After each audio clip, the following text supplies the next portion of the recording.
Waduh. Sejak kami dapat MBG, orang tua kami nggak pernah nanya apa pelajaran hari ini, tapi nanyanya apa MBG hari ini. Apa diganti aja Pak Prabowo MBG-nya, diganti pakai seragam sekolah gratis, sepatu gratis, tas gratis.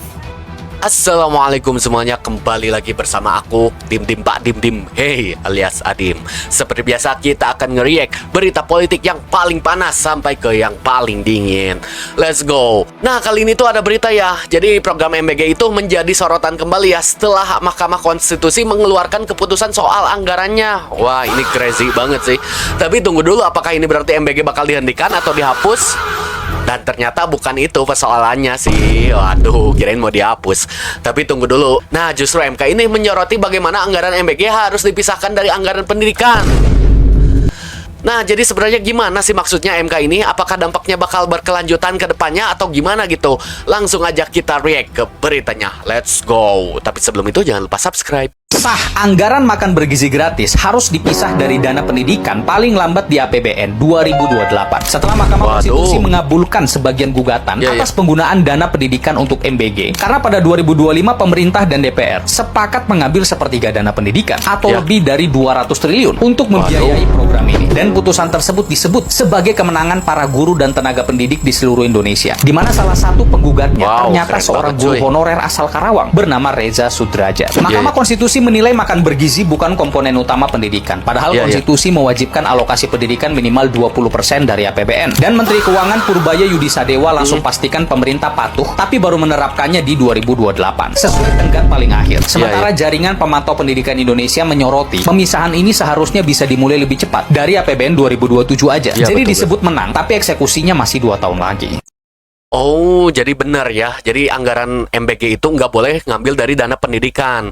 Dan ternyata itu diputuskan oleh MK-nya sendiri ya langsung. Tapi dengan waktu tenggat sampai 2028. Waduh, bagaimana menurut kalian? Coba komen di bawah. Let's go, kita lanjut. Pak Prabowo, bukannya kami nggak bersyukur ya dapat MBG. Waduh. Sejak kami dapat MBG, orang tua kami nggak pernah nanya apa pelajaran hari ini, tapi nanyanya apa MBG hari ini. Apa diganti aja Pak Prabowo MBG-nya, diganti pakai seragam sekolah gratis, sepatu gratis, tas gratis. Ya juga sih. Tapi bagaimana pendapat kalian tentang anak ini yang terang-terangan gitu meminta program MBG berhenti? Komen di bawah ya. Let's go, kita lanjut. Kalian minta MBG dihentikan karena kalian tidak pernah merasakan lapar seperti mereka. Kalian makan ayam kenyang. Mereka 1 bulan pun belum tentu 1 kali makan ayam. Jadi dengarkan suara mereka. Jangan dengarkan pikiran Anda sendiri. Jadi rasakan bagaimana perasaan mereka mendapatkan makanan bergizi tanpa mengeluarkan uang.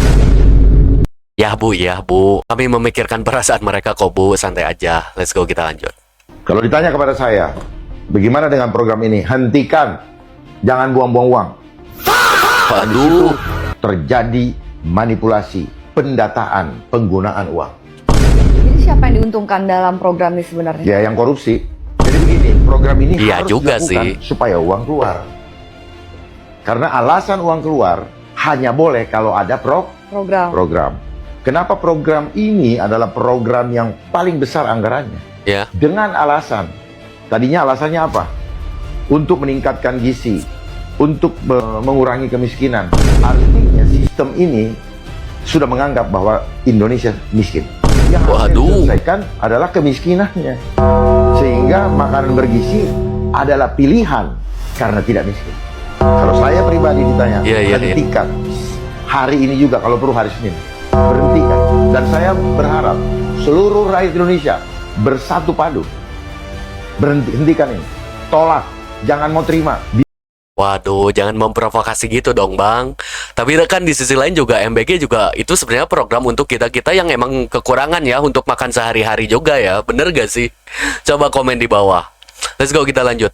Rupiah jeblok, salah MBG. Gaji guru kecil, salah MBG. Hidup kita susah juga, salah MBG. Lama-lama semua masalah bangsa ditarik ke satu program ini. Emang iya MBG seanfaedah itu? Atau jangan-jangan kita cuma terjebak di confirmation bias yang cuma mau denger yang kita benci? Dalam psikologi politik namanya the scapegoat effect alias kambing hitam. Ketika masalah ekonomi sulit dijelaskan, publik mencari target yang mudah disalahkan, dan MBG yang anggarannya besar jadi sasaran empuk. Bahkan sekarang MBG digugat karena dianggap makan jatah pendidikan. Tapi sebenarnya bener nggak sih ini pemborosan? Di sini kita bicara soal opportunity cost. Pemerintah juga bilang kalau anggaran MBG ini diambil dari efisiensi anggaran. Dalam ekonomi pembangunan, makan bergizi di sekolah disebut human capital investment atau investasi SDM. Jadi bukan cuma sekedar biaya, dan gue pernah bahas di video ini. Riset juga menunjukkan kalau program ini sebenarnya bagus karena bisa meningkatkan fokus belajar, akademik, dan juga kesehatan, yang ujung-ujungnya bisa meningkatkan ekonomi masyarakat. Logika simpelnya, gimana mau pintar kalau fokusnya nahan lapar? Jujur sih, MBG itu program bagus. Cuman sayangnya ya, banyak kasus yang beredar di masyarakat gitu. Ada beberapa kasus yang miring tentang MBG, makanya masyarakat itu mendengar MBG itu menjadi stigma negatif gitu. Padahal sebenarnya MBG itu bagus ya. Tapi nggak tahu kenapa sih isi-isinya gitu. Makanya saran aku sih mending MBG itu harus benar-benar auditnya ya. Biar pertama gizinya terpenuhi buat anak-anak Indonesia. Yang kedua nggak ada penyelewengan dana atau korupsi atau apa gitu. Jadi harus benar-benar banget auditnya. Bagaimana menurut kalian? Coba komen di bawah. Let's go, kita lanjut. Benarkah kita udah menang setelah MK netapin MBG dikeluarin dari anggaran pendidikan? Sebab masih ada sisi lain dari kebijakan ini yang perlu disoroti. Dan di balik putusan ini ternyata ada kebohongan pemerintah yang terbongkar.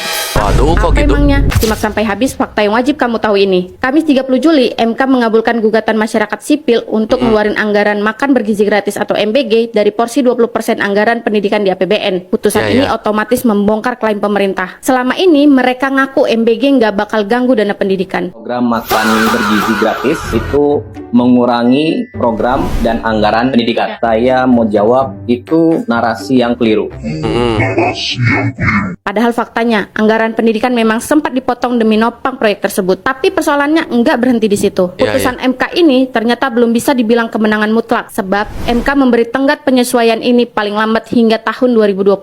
Artinya kalau pemerintah menunda realisasinya sampai 2028, dana pendidikan masih rentan dikuras. Fasilitas sekolah bakal makin terbengkalai, nasib guru kian terabaikan, dan pos anggaran publik lain terancam dipangkas demi menutupi beban fiskal. Inilah alasan kenapa para guru dan masyarakat sipil terus nyuarain persoalan ini sampai ke MK. Maka kami meminta pemerintah untuk memindahkan atau mengeluarkan MBG dari anggaran pendidikan secepatnya di tahun 2026 dalam waktu yang sesingkat-singkatnya teman-teman, karena masa depan pendidikan anak-anak kita ada di undang-undang ini. Putusan Mahkamah Konstitusi ini makin mempertegas bahwa anggaran pendidikan harus digunakan semestinya buat pendidikan, bukan dialihin ke proyek lain yang rentan dikorupsi. Tapi ingat, menang di MK baru langkah awal. Tantangan selanjutnya adalah memastikan pemerintah benar-benar merombak APBN secepatnya tanpa dimanipulasi. Maka, mari kawal terus persoalan ini sampai tuntas. Ya, jujur aja sih, benar-benar kalau dana pendidikan tuh harus fokus ke pendidikannya juga ya, seperti pembangunan sekolah, terus naikin gaji guru dan lain-lain gitu.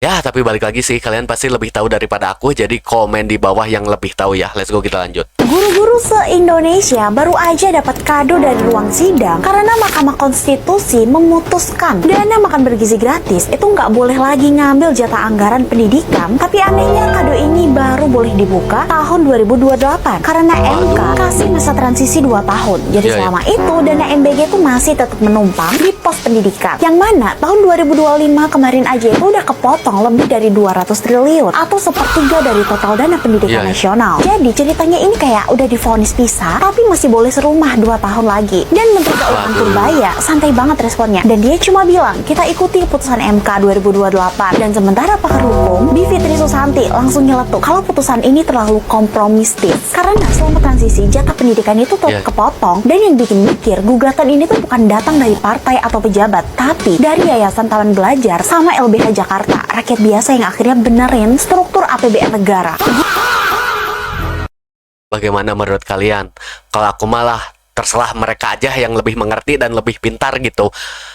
Keputusannya yang terbaik yang kayak gimana gitu buat rakyat Indonesia ini. Jika kalian lebih mengerti dari aku atau mereka, coba komen di bawah ya.